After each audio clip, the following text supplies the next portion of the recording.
Welcome to RickRackRuby. I'm Laura Clubo. Today we will make this peppermint fairy Christmas ornament. She's fun and easy, so let's get started. To make our peppermint fairy Christmas ornament, we will start with 2 chenille stems and a 14mm head with the face already on. And of course you can see my Focus on Faces video to see how I've done that. And a length of baker's twine, and it's a little bit easier if you have it threaded onto a needle. One of these pipe cleaners, I just say pipe cleaners, let's call them pipe cleaners, okay? Is going to be the body and the legs, and the other one's going to be the arms. So one of them will be cut in half. Use wire cutters for that, and that will be the arms. The face is going to go on the top here, but we also want to get the hanging loop. So I go down through the bead, through the head bead, and then through the bend in the pipe cleaner, and then up through the bead. I didn't always do it this way. I used to kind of try to thread the baker's twine through without using a needle, but it's a little bit challenging. Then I'm going to cut this off. I want my hanging loop to be about 5 or 6 inches above the head. So I'll cut that off and slide the head down until, see the top of the pipe cleaner there? I don't want that poking out too much. I want it to be even with the top. So I'm going to apply some glue here with my glue gun, like that, and then slide the head on just until the pipe cleaner comes to the top of the bead. Then I'm going to tie these pieces of twine into a knot right on top of the head, and also into a knot here at the top to form the hanging loop. So here's what I have right now. The hanging loop tied off, the head, and the body legs.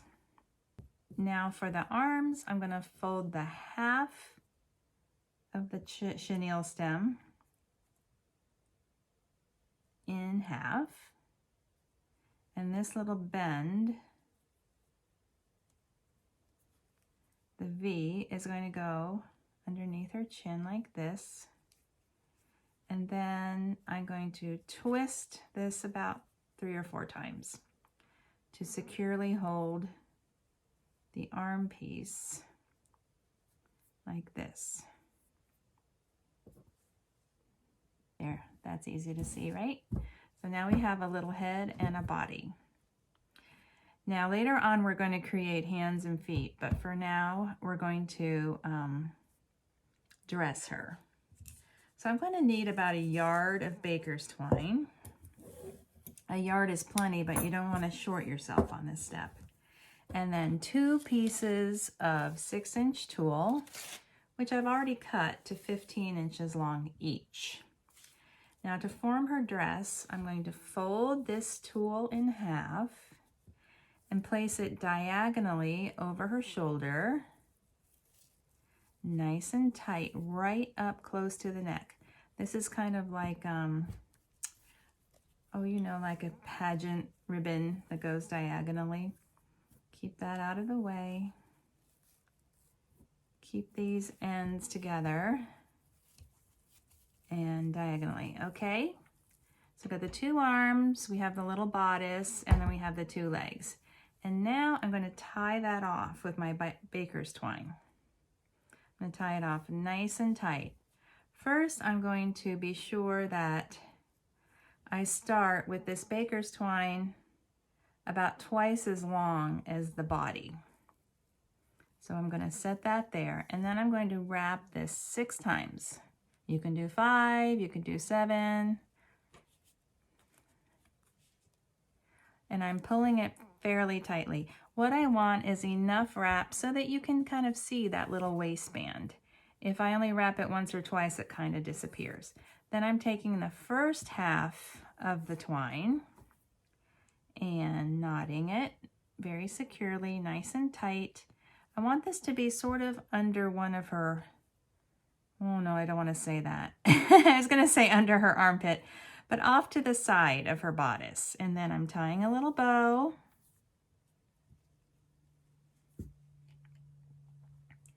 And remember, her arms are going to come around to the front. So I want the loops to be either longer than the arms or shorter than the arms, but not the same length as the arms. So I prefer to have them longer than the arms. And then I'm going to cut the streamers somewhere between the bottom of the legs and the bottom of the dress. Trim those off. And then tie each streamer into an overhand knot. There we go. So you can see now I have a little bodice, I have a waistband, I have the dress, and I have the bow. Just to make sure the bow stays tied, I'm going to add a smudge of glue underneath and press it down into the glue. Just there. And I think you can see that the bow is a little bit off center. Now let's do the hands. Her little wrists will bend over just about a centimeter, like that. Kind of bend them over. So bend the arms, let me say bend them back about a centimeter, and then connect them, and then fold them back like this. They don't have to be twisted or anything because we're going to glue an embellishment to the front of the hands, and that should secure them. I have these snowflakes. They're from the scrapbooking department, and there's white and there's silver. These are from Hobby Lobby. Either color will work. I think I'll do white. And even though they have a little sticker on the back, I always just add hot glue. There's my hot glue, and I'm going to press that right on top of the hands. So it looks like she's holding her snowflake. All right, now let's shape her feet and legs. I'm going to fold up the foot. That's about a centimeter, half an inch, twice, 1, 2, like this. And then I'm going to create a knee, just a gentle little bend. Also, I don't want her foot to be, her ankle to be like an L, like a 90-degree angle. I'm going to put it about like that, so it's open a little bit. That looks a little bit prettier to me. And the same thing over here. Boom, boom, and then a little bend in her knee, and then just a gentle little bend. I picture her flying, so if she's flying, she doesn't need her knees to be bent or her ankles to be bent very severely. Okay, now I think her dress is a little bit long, so I'm going to trim it just about an inch longer than her feet. Also, at this point, you might want to look and see, do you want to pull the dress over to the front a little more? You know, you can sort of arrange that if you like. So here's how she looks so far. She has her dress, her legs, her bow, her snowflake, her arms, her head, and her hanging loop. So let's add some hair. Okay, for the hair, I'm going to use my favorite little loopy mohair, about a 6-inch tail. I'm going to hold that. Then I'm going to wrap 1, 2, 3, 4 in a figure 8 and cut kind of a generous tail on the other end. Then I'll take this top piece, go down and around in the center, and then the first streamer I'll use to tie a knot around the center of the figure 8.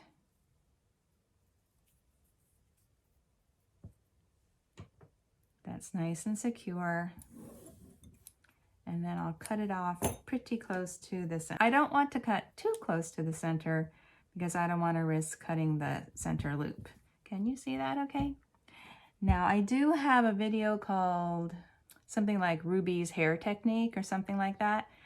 Now I'm going to glue this first bundle to the back of her head. So I'll apply a circle of hot glue. And then I'm pressing the knot into the top of her head just behind the hanging loop. And then the loops will pull around to cover the back of the head. And then for the front, I have a second bundle, and I will apply some hot glue to the top right in front of the hanging loop. And I'll press the center of the bundle into that glue. And then I'll put some glue on the side of her face right here. And then I'm going to twist this toward the back and press it into the side. That looks good. And then the same thing with this side. It's twist and press. So let me get some glue onto this side of the face, right from here to here. And then twist and press into that side. So there's her hair. Now, as long as I'm working here on the hair, I might as well add her halo. A fairy doesn't really need a halo. I don't know. Sometimes I think an angel and a fairy are interchangeable, but I think of a fairy as being a little bit lighter.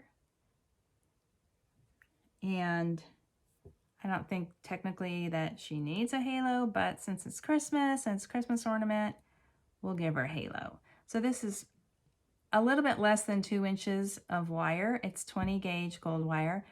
I'm going to apply some glue to each end. And then I'm going to press that into her hair. And I can feel that it's making contact with the sides of the head. That looks good. For the wings, I have one of these peppermint striped twist chenille stems. This was from Hobby Lobby, but honestly, these are just a white and a red twirled together. That's what makes these. And so in a pinch, if you couldn't find these, you could always just twist a red and a white together. So fold it in half and make a sharp bend in the center. And then fold each side down and again make a sharp bend. I'm letting the ends overlap the center by, again, about 1 centimeter. See?